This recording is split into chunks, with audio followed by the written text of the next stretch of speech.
Where does creativity fit into compliance? In more places than you think. Problem solving, accountability, communication, and connection, they all take creativity. Join your hosts, Tom Fox and Ronnie Feldman, on Creativity and Compliance, part of the Compliance Podcast Network. Hello, everyone. This is Tom Fox, back again with Ronnie Feldman for another episode. And today we're going to entice, intrigue, and tantalize you with this incredible title that Ronnie has come up with, A Video Isn't a Video. So, Ronnie, with that tantalizing introduction, welcome. No, thank you. Well, so I was thinking about this because I have a fairly common discussion with most every new inquiry that comes in, particularly for custom videos, where a company's like, "How much is a video?" And from a creative standpoint, there's the answer is always, well, it depends, because we're not like some high volume manufacturing house where we can crank out crappy videos about things that it cost, X amount per dollar, because usually the dollars follow the idea. We always say, a video isn't a video, like a house isn't a house. Like, how much is a house? Well, is it in a good neighborhood? Does it have 4 bedrooms and 4 bathrooms? Does it have a pool in the backyard?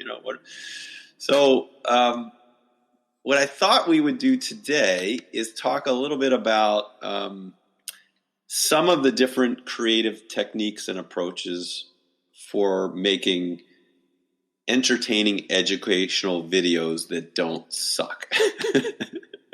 We've already covered the whole idea of that most ethics and compliance training videos are not great. So anyway, with that as a backdrop, I thought I would take us through a couple of techniques. Any thoughts or questions before I dive in? So I think, Ronnie, one of the reasons, frankly, we even started this podcast was to really show how you can bring a level of creativity, new thought, new ideas, new cadences, new forums, and new delivery mechanisms to what was seen as a very staid world of compliance education and communication.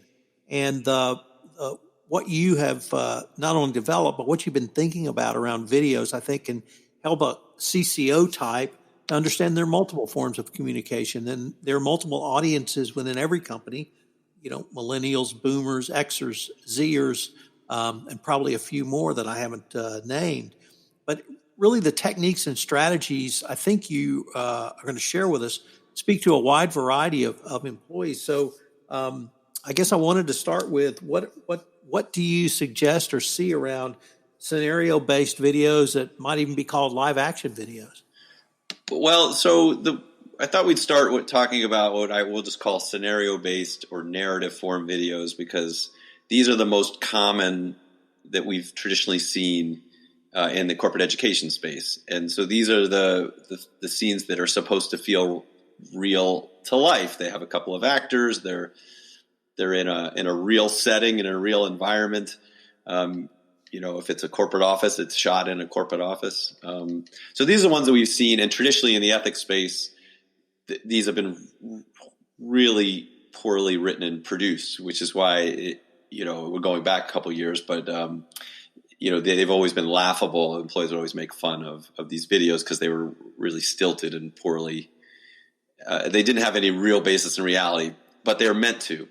And actually, I would say over the last 5 years, a lot of the big training vendors have invested in production values, so they now look really nice. I would argue their writing isn't so great, so it feels false a little bit. But anyway, in terms of the format, these scenario-based videos are really common. I think they're a great way to show a slice of life, what's like a real environment with real people.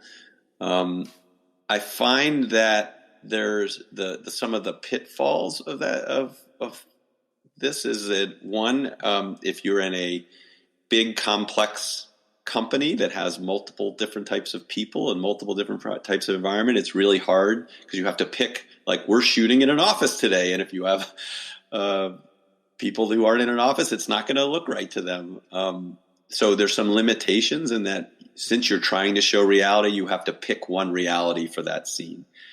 Also, in terms of the type of people you cast, we have a very diverse workforce. You only have a certain amount of actors, so it's sometimes hard to show representation. Also, I would say that probably the most expensive video to create, because you have to be on location with a camera and crew, and every time you move those camera and crew, it costs more. And every time if you want to have representation of your entire company, you need lots of different actors. So this is a long way of saying that live scenario-based narrative videos, which are still the most common, have a lot of disadvantages because they're expensive, and they're hard to do really well. Oh, and the other thing I'll just add is that typically it shows a slice of life, and then it requires you to then, outside of the video, either in text or in commentary, point out the teaching that was in that video. So you're showing something and then you have to talk about it. So I love making these kinds of videos, but I tend to sort of push people in other directions just because I think there are more efficient and interesting ways to spend your money and get more content out of it. Ronnie, I was at an event yesterday, and one of the participants or attendees raised a point or question.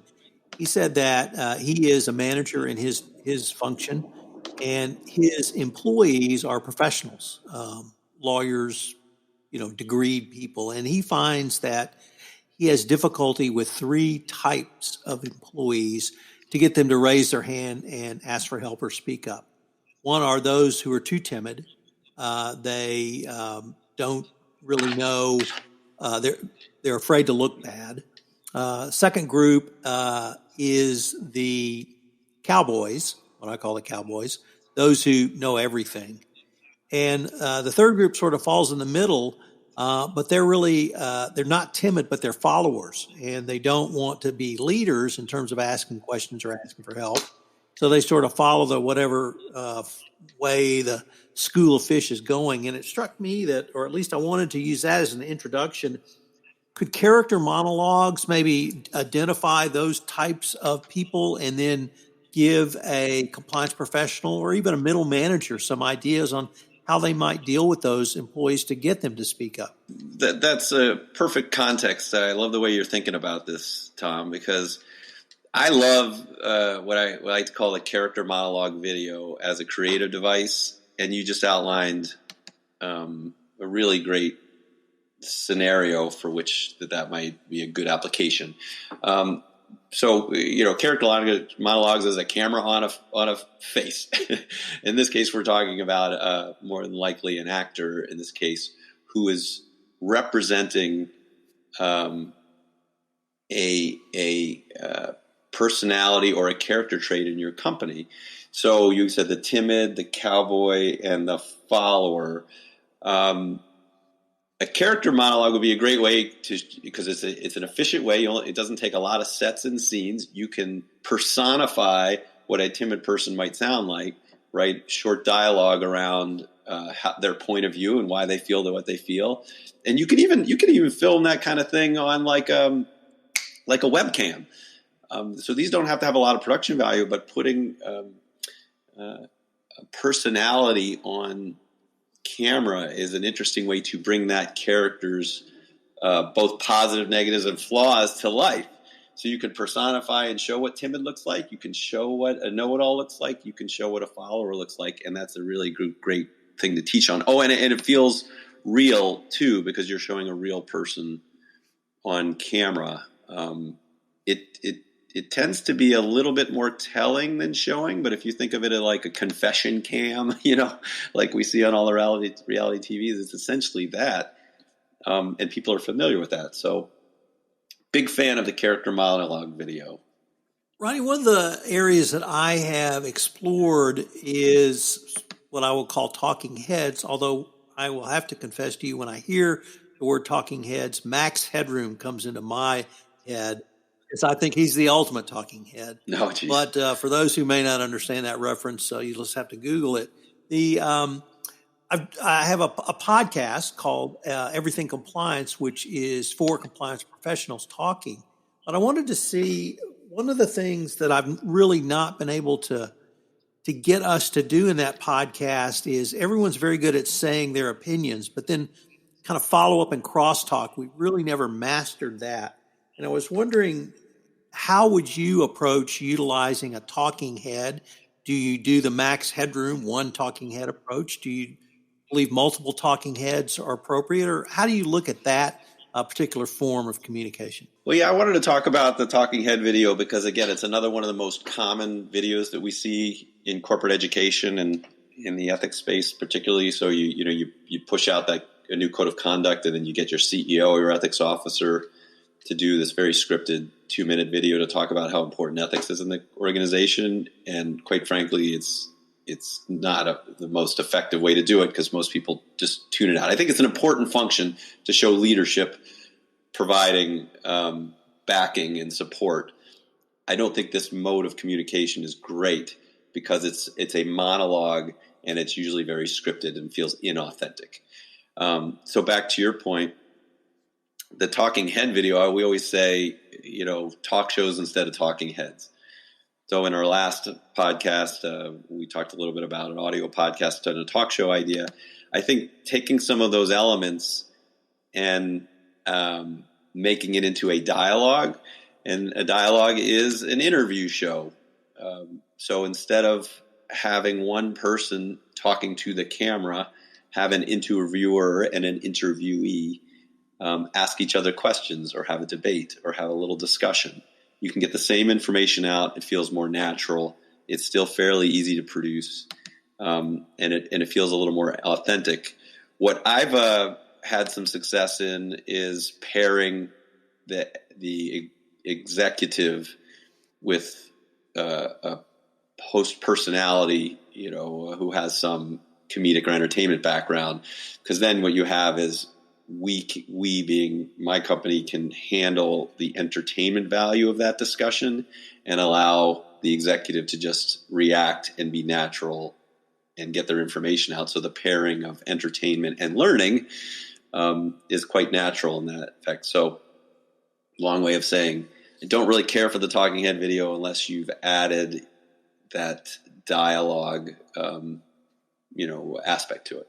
So one of the things that I've, perhaps in a different context, so let me just set it up because I've thoroughly enjoy it. I'm Fly United, and I always watch the United safety videos. And the reason I watch them is they have incredible production values, but they utilize United employees to communicate one or two concepts around safety. Wearing your seatbelt, where the safety vest is, where the safety jacket is, pay attention to the flight attendants, pay attention to the signs of and communications from the flight attendants. And the thing that intrigues me, though, is that by using United employees, I think they invest the employees even more in safety. And it would seem to me that that's probably a pretty prestigious thing in United to be on one of the safety videos. So I was wondering, have you explored using employees in E&C videos? And if you haven't done that, how would you envision doing that going forward? Yeah, I have a pretty strong opinion about this. I love the idea of involving employees in videos because people like to see their peers. And it's it's always, I have a bit of a peeve when people they call us and they say, hey, can you help us make one of those viral videos? And which is actually probably a weird term now to say viral right now, given we're recording this in the midst of a pandemic. But the whole term viral video, you're like, well, it's really hard to predict how to make a viral video. But one of the best chances you have to get a video that is popular within your company is to involve your employees. However, we've probably all seen the bad ethics video that has been made internally involving your employees, and it has an embarrassment factor to it, which is that if you ask employees to act and they don't particularly do it well, or you don't have experience in making good quality videos, that it can have the opposite effect. You do yourself a disservice in that they're laughing for the wrong reasons, or Now we have a guest. We haven't recorded this yet, but we have a guest coming up who has successfully made some ethics videos using employees. So we'll save that deeper discussion for that conversation. We can talk to that CCO about how he did that. What I found to be the most successful way to involve employees is to let them be themselves and to interact with a character or a personality. We talked with BMO earlier in the season of podcasts about this, what we were calling then a BMO on the Street series, where we created a character that interviewed employees as of kind of that Billy on the street or man on the street style reporting, where we would ask them about policies and we would say dumb things and they would say smart things. And that we found that to be a very successful way to allow employees to participate as the heroes of the piece, while not having to act. And we could interject just enough personality and fun to it to carry the freight of those videos. Since we've made that, we're working on several other similar programs where we're creating a unique character for an ethics office's brand, and then having that character interact with employees in short interviews. So that's my recommendation for you either have to give them an employee a simple tagline or something easy to say, because that's a nice way to involve them, or let them interact with a character or personality. If you're going to actually make them act, you got to be just real careful about how you do that so that you're doing it well. And you want to make them look good. You always want to make your people look good. So, Ronnie, it struck me in the, 18, 24 months that I've known you and through this podcast series that you are at heart a storyteller. And you use a variety of mediums that I do not use to tell stories, but nevertheless, they're still stories. So I was wondering, what about storytelling videos? So I thank you for that. And then by the way, I listen to myself on these podcasts and I can't stand listening to myself. So thank you all out there for putting up with me. I have a hard time listening to my own voice. But I love the idea of storytelling videos. Again, this is another example of a way to tell a piece of learning, to deliver some messaging in the same way that these live action narrative videos that we started our podcast talking about, but in a much more inexpensive and efficient way of conveying that information. As a full disclosure, I'm working on a series right now that'll be coming out in about a month's time, a storytelling series where we're going to be describing essentially real stories from real companies about the ways employees have screwed up. I'll tell you I'll save that for when we launch it. We'll talk more specifically about that. But think about, I'm sure our listening audience has a wide variety of entertainment that they go to. Some examples of storytelling on television. There's a Comedy Central show called Drunk History, where they retell real stories. In this particular television show, they get the person drunk and then they try and retell the story drunk, which is why it's funny. But they actually are covering real historical facts. There used to be a show called VH1 Behind the Music way back in the day, where they would have musicians talk about their lives and how they rose to fame and how they ultimately crashed, and then they would reenact them. There's a show that one of my clients turned me on to. It's an online animated series called Tales from the Trip, and it's essentially people telling stories about how they were doing drugs and then the dumb things that they did. But the point is, it's a character telling a full story that has a beginning, middle, and end, has lots of color for details, is very factual. You can speak about all the nuances of what happened, and you're doing it through either a character talking directly to camera or through audio with maybe some animation to it. So if you can't see the parallels, think about all the different ways that employees screw up. These are really interesting stories. In a scenario-based video, you're just seeing that slice of life. In a storytelling video, you're saying, here's what happened, here's what they were thinking, here's what else was going on, here's the mitigating factors, here's why it's wrong. And you can do all that in 3 minutes or less. And you could probably produce 10 of those for the same cost that you could in shooting one scene that shows one piece of that story. So I don't know if I've done it justice, but I'm a big fan of this creative device because you can involve lots of people, tell a full, well-rounded story, get lots of details. It's a little more telling than showing. So I get that there's, from a learning design standpoint, there's that aspect, but I feel like it's a more interesting way to get more information out quickly.